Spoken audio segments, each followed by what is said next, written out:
오늘은 창세기 48장 1절에서 7절을 보도록 하겠습니다. 야곱이 에브라임과 므낫세를 축복하다. 야곱은 달려갈 길을 다 마치고 침상머리에서 하나님께 경배합니다. 이 모습을 히브리서 기자는 11장 21절에 이렇게 말하고 있습니다. 히브리서 11장 21절 믿음으로 야곱은 죽을 때에 요셉의 각 아들에게 축복하고 그 지팡이 머리에 의지하여 경배하였으며, 야곱이 지팡이 머리에 의지하여 하나님께 경배했다는 것은 자신을 믿음의 용사로 거듭나게 하는 것은 하나님의 은혜임을 말하는 것이며, 지팡이 머리에 의지했다는 것은 압복강 사건을 말하고 있습니다. 그럼 압복강 사건을 잠시 살펴보도록 하겠습니다. 야곱은 여호와 하나님의 명령대로 모든 소유를 이끌고 베델을 향하고 있었습니다. 그런데 형 에서가 400명의 군사를 거느리고 온다는 말을 듣고 두려워하여 밤이 새도록 하나님과 씨름하게 됩니다. 야곱의 이러한 모습은 믿음이 없는 자의 모습으로 가나안 땅을 정탐하고 돌아온 자들이 아낙 자손을 두려워하는 모습과 같은 의미입니다. 즉, 약속의 땅이 하나님 나라는 내가 싸워 이겨야 들어가는 땅으로 생각하는 자로 십자가에서 사탄의 머리를 밟은 복음을 믿어야 들어가는 땅임을 알지 못하는 자의 모습입니다. 이러한 야곱을 하나님은 에서를 두려워하지 않는 믿음의 용사로 거듭나게 하시는데, 창세기 32장 24절에서 25절을 보도록 하겠습니다. 창세기 32장 24절 야곱은 홀로 남았더니 어떤 사람이 날이 새도록 야곱과 씨름하다가 자기가 야곱을 이기지 못함을 보고 그가 야곱의 허벅지 관절을 치매 야곱의 허벅지 관절이 그 사람과 씨름할 때에 어긋났더라. 여기서 야곱의 허벅지는 야레크라는 히브리어로 넓적다리, 허벅지, 정강이의 뜻이 있고, 관절은 고통을 주다, 분노하다, 분개하다, 격분하다라는 뜻을 가진 카스라는 단어에서 유래된 카프라는 단어로 오목한 손, 힘, 짐승의 발의 뜻이 있습니다. 그래서 허벅지 관절을 치는 것은 야곱의 후손으로 오실 예수님이 십자가에서 거제로 드려질 것을 말합니다. 이 말씀의 의미를 알기 위하여 제사장 몫에 대하여 말씀하고 있는 민수기 18장 17절에서 19절을 보도록 하겠습니다. 민수기 18장 17절 오직 처음 태어난 소나 처음 태어난 양이나 처음 태어난 염소는 대속하지 말지니 그것들은 거룩한즉 그 피는 제단에 뿌리고 그 기름은 불살라 여호와께 향기로운 화제로 드릴 것이며, 처음 태어난 것은 우리의 장자이신 예수님을 말하고 있습니다. 예수님이 십자가에서 대속 제물이 되어 여호와께 화목 제물로 드려질 것을 말합니다. 그래서 화목제를 드리는 것처럼 피는 제단에 뿌리고 기름은 불살라 화제로 드리라는 것입니다. 민수기 18장 18절 그 고기는 내게 돌릴지니 흔든 가슴과 오른쪽 넓적 다리 같이 내게 돌릴 것이니라. 여기서 흔든 가슴은 예수님의 부활을 상징하고 있습니다. 오른쪽 넓적 다리는 허벅지와 같은 단어로 야레크라는 단어입니다. 민수기 18장 19절 이스라엘 자손이 여호와께 거제로 드리는 모든 성물은 내가 연구한 몫의 음식으로 너와 내 자녀에게 주노니 이는 여호와 앞에 너와 내 후손에게 영원한 소금 언약이니라. 거제는 십자가에 높이 달리신 예수님을 말합니다. 그 고기는 예수님의 살과 피인 복음의 말씀을 말하는데 흔든 가슴과 오른쪽 넓적 다리를 제사장에게 돌리라는 것입니다. 여기서 흔든 가슴은 예수님의 부활을 말하고 있고 오른쪽 넓적 다리는 예수님의 죽으심을 말하고 있습니다. 이 약속의 말씀이 영원한 소금 언약이라는 것으로 영원히 변치 않고 반드시 이 일을 이루어 주셔서 자신의 백성을 구원하실 것을 말합니다. 여기서 여호와께 드리는 제물은 십자가를 말하는데 오른쪽 넓적 다리는 거제로 드리는 오른쪽 뒷다리를 말하며 여호와 하나님이 야곱의 허벅지 관절을 친 것을 상징합니다.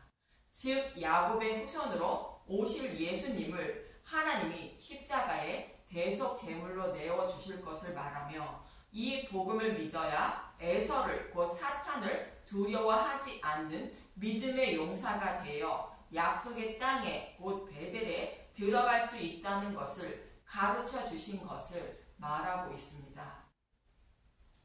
허벅지 관절을 가격당한 야곱은 지팡이를 의지하게 되는데 에서를 만나자 아무런 일이 일어나지 않았고 베델로 가지 않고 세겜에 정착하려고 하지만 디나 사건이 일어나게 됩니다. 디나는 교회인 야곱을 상징하는 것이며 디나가 욕을 당한 것은 야곱이 다른 복음에 넘어가 다른 복음으로 하나님을 섬기고 있다는 뜻입니다. 이러한 야곱에게 심판받아 마땅한 죄인임을 깨닫게 하는 사건이 할례 사건인 것입니다. 창세기 34장 30절 야곱이 시므온과 레위에게 이르되 너희가 내게 화를 끼쳐 나로 하여금 이 땅의 주민 곧 가나안 족속과 브리스 족속에게 악취를 내게 하였도다. 나는 수가 적은즉 그들이 모여 나를 치고 나를 죽이리니 그러면 나와 내 집이 멸망하리라. 악취로 인하여 죽을 수밖에 없는 야곱을 여기서 악취는 죄를 말하고 있습니다. 하나님은 베델로 올라가라 말씀하시는데 의복을 바꾸어 입게 됩니다. 창세기 35장 2절 야곱이 이에 자기 집과 사람과 자기와 함께한 모든 자에게 이르되 너희 중에 있는 이방 신상들을 버리고 자신을 정결하게 하고 너희들의 의복을 바꾸어 입으라.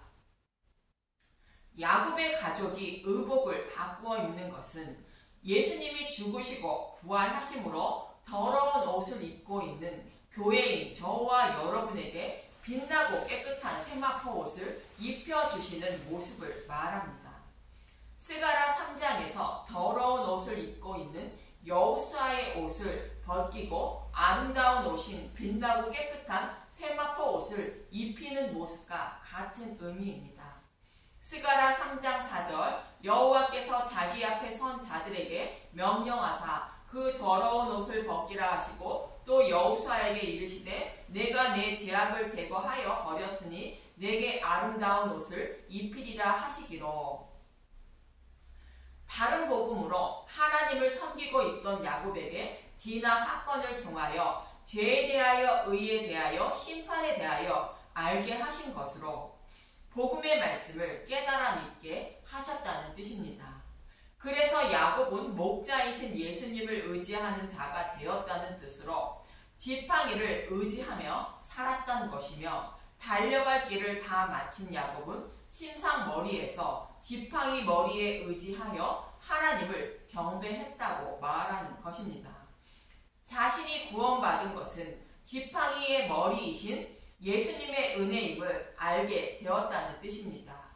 그리고 야곱은 요셉의 두 아들 자신의 12아들을 축복하게 되는데 본문 1절을 보도록 하겠습니다. 창세기 48장 1절 야곱이 에브라임과 므낫세에게 축복하다. 이 일 후에 어떤 사람이 요셉에게 말하기를 내 아버지가 병들었다 하므로 그가 곧 두 아들 므낫세와 에브라임과 함께 이르니. 달려갈 길을 다 마친 야곱이 12아들을 축복하는 장면인데 요셉의 두 아들을 먼저 축복하게 됩니다. 이어지는 2절에서 4절을 보면 창세기 48장 2절 어떤 사람이 야곱에게 말하되 내 아들 요셉이 내게 왔다 하매 이스라엘이 힘을 내어 침상에 앉아. 야곱이 힘을 내어 침상에 앉았다는 것은 지팡이 머리에 의지하여 축복함을 말하는 것으로 야곱의 축복은 야곱의 생각이 아닌 하나님의 뜻임을 말합니다. 창세기 48장 3절 요셉에게 이르되 이전에 가나안 땅 루스에서 전능하신 하나님이 내게 나타나사 복을 주시며. 가나안 루스는 베델임을 여호수아 18장 13절은 말합니다. 여호수아 18장 13절 또 그 경계가 거기서부터 루스로 나아가서 루스 남쪽에 이르나니 루스는 곧 베델이며 또 그 경계가 아달로 내려가서 아래 벳 호론 남쪽 산 곁쪽으로 지나고 그곳 이름을 베델이라 하였더라. 이 성의 옛 이름은 루스더라.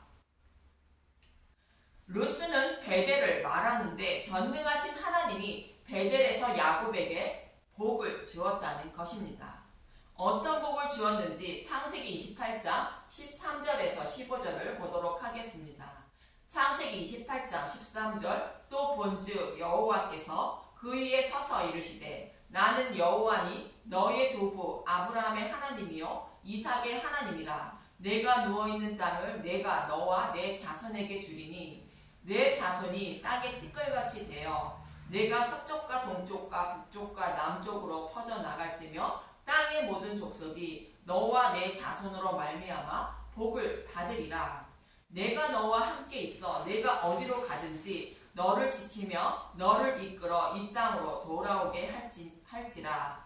내가 내게 허락한 것을 다 이루기까지 너를 떠나지 아니하리라 하신지라. 사닥다리 꿈을 통하여 복을 주시는데 아브라함과 이삭에게 약속하신 말씀을 야곱에게 그대로 말씀하시는 것입니다. 즉 아브라함과 이삭과 야곱의 후손으로 메시아를 보내어 십자가를 곧 사닥다리를 통하여 하늘의 목별과 같이 자손을 번성하게 하시고 그들에게 하나님 나라를 기업으로 주실 것을 약속하신 것입니다. 이 약속의 말씀을 반드시 이루어 주신다는 뜻으로 내가 내게 허락한 것을 다 이루기까지 너를 떠나지 아니한다고 말씀하시는 것입니다. 잃어버린 양을 모두 구원하실 때까지 여호와 하나님은 쉬지 않고 일하실 것임을 말씀하시는 것입니다. 이처럼 여호와 하나님은 베델에서 야곱에게 복을 주신 것은 구원의 복을 주신 것으로 여자의 후손으로 메시아를 보내서 사탄의 노예로 살아가는 저와 여러분을 구원하실 것을 약속하신 구원의 복을 말합니다. 그래서 본문 4절은 이렇게 말합니다.